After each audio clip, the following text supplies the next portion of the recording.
Female influencer जो खुद को एक हाई वैल्यू वुमेन बताती है और वो यंग लड़कियों को सिखाती है कि कैसे चीज़ों को अट्रैक्ट करे, कैसे हम वेल्दी मैन को चेस करे, कैसे हम कॉन्फिडेंट बने। Surprisingly last year she got cheated on while 4 months pregnant. और पूरा इंटरनेट आज भी उसके लिए सॉरी फील करता है, बट आई डोंट, क्योंकि इस वीडियो में मैं ऐसे चीज़ों के बारे में बात करने वाली हूँ जिससे साफ साफ पता चल जाएगा कि वो कैसे अपने खुद के ही ऑडियंस को मैनिपुलेट करती है और झूठ बोलती है, और ये जो पूरा सिचुएशन है कैसे ये सब प्रेडिक्टेबल लगता है। द विजर्लीज को मैंने 3 साल पहले डिस्कवर किया था जब मुझे जेन्युइनली किसी का हेल्प सपोर्ट चाहिए था, and she was really helpful. So this is not coming from someone जो उसे हेट करता है। आई कॉन्स्टेंटली सपोर्टेड हर जब उसका चीटिंग वाला वो चीज़ हुआ। मैं नहीं चाहती हूँ कि किसी भी वुमेन के साथ ऐसी चीज़ें हो, वो चीज़ें बहुत ही ज़्यादा ट्रॉमेटिक है। Like you are pregnant and you get cheated on. I can imagine that, and that's the exact reason मैं बहुत ज़्यादा डिसअपॉइंट हूँ, क्योंकि मैं उसको एक लिटरली एक आइडल के तरह मानती थी, but she did a lot of things जो मुझे बहुत ही ज़्यादा डिसअपॉइंट फील हो रहा है। मुझे एम्बैरेसिंग फील हो रहा है कि लाइक मैंने ऐसे इंसान को कैसे सपोर्ट कर दिया। So I tell you everything, let's go. से लिटरली मेड अ वीडियो जहाँ पर उसका टाइटल था कि यू आर अ क्लोन, मतलब तुम एक जोकर हो। अगर तुम अपने एक्स के पास रिटर्न जाते रहते हो, इतने डिसरिस्पेक्ट सहने के बाद भी उसको टेक्स्ट करते रहते हो, so you are a joker. And she was literally right, but guess what, एक पिक्चर आ रही है रेडिट पर जहाँ पर ये देखने को मिल रहा है कि वो भी अपने एक्स के पास वापस ही गई है। सो ये खुद को जो हाई वैल्यू वुमेन का जो एक स्टैंडर्ड बनाया है, खुद भी वो मेंटेन नहीं कर पाई। सो उसको खुद जाकर वापस वो सारी वीडियो देखने की ज़रूरत है। उसके वीडियो तुम जाकर देख लो, तुम्हें ऐसा फील होगा कि एक लड़की है जो अदर लड़कियों को भी एम्पावरमेंट कर रही है, उनको भी एक स्ट्रॉन्ग इंडिपेंडेंट वुमेन बनने के लिए वो एक मोटिवेट कर रही है। ओके, बट रियल लाइफ में वो ऐसे नहीं है, क्योंकि ये चीटिंग वाली बात आई। सो द विजर्लीज का जो एक्स है वो है लैंडन, तो उसका भी एक एक्स थी, सो उसका नाम था एबी।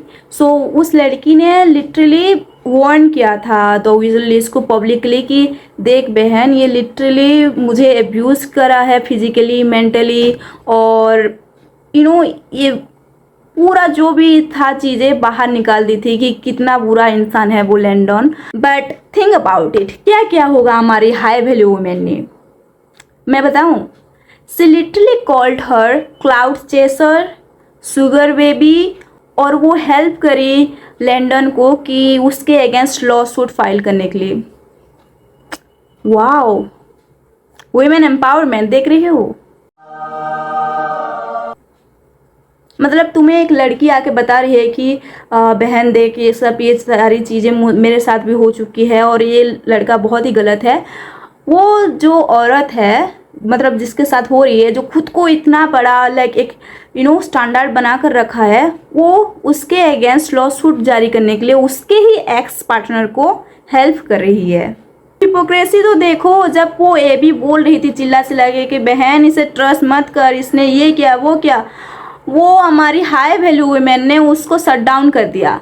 बट जिस मोमेंट में उसे ज़रूरत था, जिस टाइम पर उसको उसके बेबी की कस्टडी चाहिए था, जिस टाइम पर उसको कोर्ट में जो उसकी केस जीतना था, तब उसने उस टाइम पर एबी का क्लेम को यूज़ किया। तो मतलब ऐसे होती है हमारी वुमेन एम्पावरमेंट। मतलब किसी को आप पब्लिकली हैरेस करो, किसी को पब्लिकली झूठा बोल दो, और फिर जब टाइम आए तो उसका ही क्लेम को यूज करो। Wow, the विजर्लीज।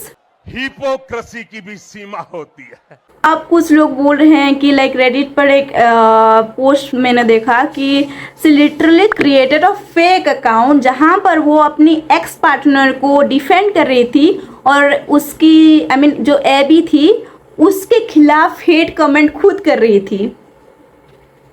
Wow, this is called women empowerment. This is the real girls girl, right the विजर्लीज।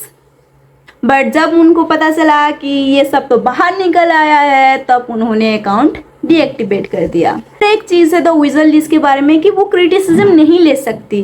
There is also constructive criticism, जो कि हर इंसान को चाहिए। कोई भी इंसान परफेक्ट नहीं होता, और जब आप एक टीचिंग देते हो, जब आप एक सेल्फ गुरु बोलते हो, एक सेल्फ हेल्प गुरु बोलते हो, सॉरी, जब तुम लिटिल खुद को लव गुरु बोलते हो, जब तुम इतने सारे वुमेन को लीड कर रहे हो, millions of followers you have right now, तब कुछ चीज़ तुम्हारे मुंह से निकलेंगे जो प्रॉब्लमेटिक होंगे और लोग उससे क्रिटिसाइज करेंगे। पर तुम इतने बड़े क्रिएटर हो, तुम्हें थोड़ी सी एक समझ होनी चाहिए और तुम्हें उससे समझना चाहिए और उसे चेंज करना चाहिए। बट नहीं, हमारी हाई वैल्यू वुमेन लिटरली उसे एग्रेसिव वे में लेंगी, उसे ऐसे ऐसे कमेंट करेंगे, ऐसे वे में स्टोरी डालेंगे कि तुम्हें लगेगा कि भाई इसने क्या कर दिया, उसके घर को कोई तोड़ दिया, ऐसे रिएक्ट करेंगी वो। ये सिर्फ एक चीज़ नहीं है, ऐसी बहुत सारी चीज़ें हैं जो उस एक हाई वैल्यू वुमेन करती रहती है। तो अब बात करते हैं कि प्रॉब्लम कहाँ है, ये सारी चीज़ों के बारे में, ये इतना ज़्यादा टॉक्सिक क्यों हो गया। उसकी जो ऑडियंस है ना, वो ज़्यादातर यंग है, वो ज़्यादातर इनसिक्योर हैं, टीनेजर्स हैं, वो एक टॉक्सिक रिलेशनशिप में फंसे होते हैं। And to be honest, she genuinely help them, she really help them to build their confidence, self esteem boost करने के लिए हेल्प करती है। She literally help young women, because मैंने भी उसका वीडियो देखा है और मुझे बहुत हेल्पफुल फील होता है। बट प्रॉब्लम वहाँ स्टार्ट हो जाता है जब she start talking about men's money, men's money, men's money. She always talk about how to manifest a wealthy man. वो बहुत कम बात करती है एक लॉयल लविंग पार्टनर के बारे में। I really feel like she is the female version of Andrew TET.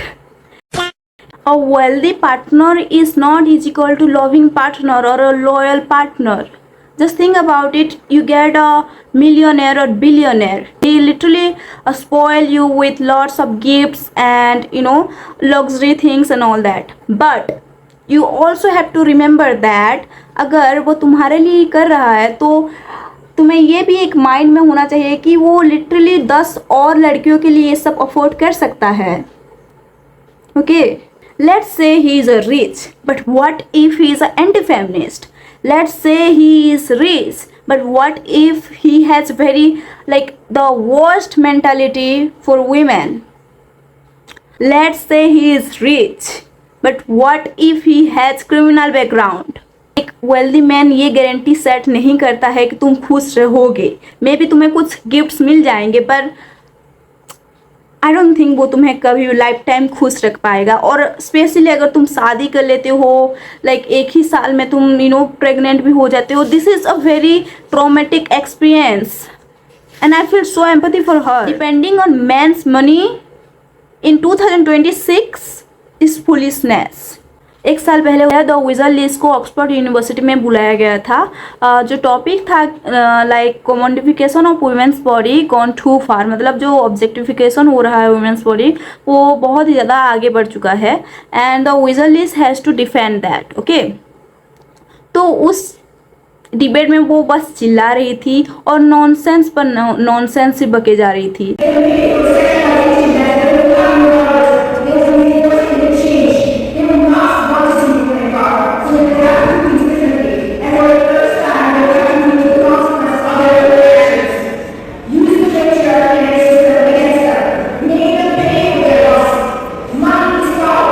मतलब वो बोल रही थी कि अगर एक लड़का रेडी है तुम्हें पे करने के लिए, अगर एक लड़का तुम्हारा बॉडी से ही मतलब रखता है, तो व्हाई नॉट कि तुम मुझसे पैसा मांगो। शी वॉज टॉकिंग कि अगर तुम पेट्रियार्की को रिवर्स में ले जाओ, सी मतलब जो पेट्रियार्की पर भी वो मैनिपुलेट करना चाहती है। तो है, अगर ऐसा होता तो कब से ये सारी चीज़ें ख़त्म हो जाती ना। But you are just saying कि जो यंग लड़कियां हैं वो अपनी बॉडी के साथ, I can't even talk about that, वो बहुत ही वो टॉपिक है, सेंसिटिव टॉपिक है। आजकल रेडिट पर बहुत ही ज़्यादा डिस्कशन चल रही है द विजलिस के बारे में, और कुछ चीज़ें वो अच्छी होती है और कुछ चीज़ें ज़्यादा ही हो जाती है। मतलब तुम अगर एक इंसान सांस भी ले रहा है तो तुम उसे भी जज करते हो, दैट इज़ रॉन्ग। मैंने बहुत सारे पोस्ट देखा जहाँ पर वो लोग उसे बॉडी शेम कर रहे थे, उसको उसके फेस के बारे में बोल रहे थे, उसके घर वालों के बारे में बोल रहे थे, and that is really disgusting. इतना लेवल पार नहीं करना चाहिए। Like talking said about someone's face और someone's body in 2026 is really disgusting. Don't do this bully behaviour.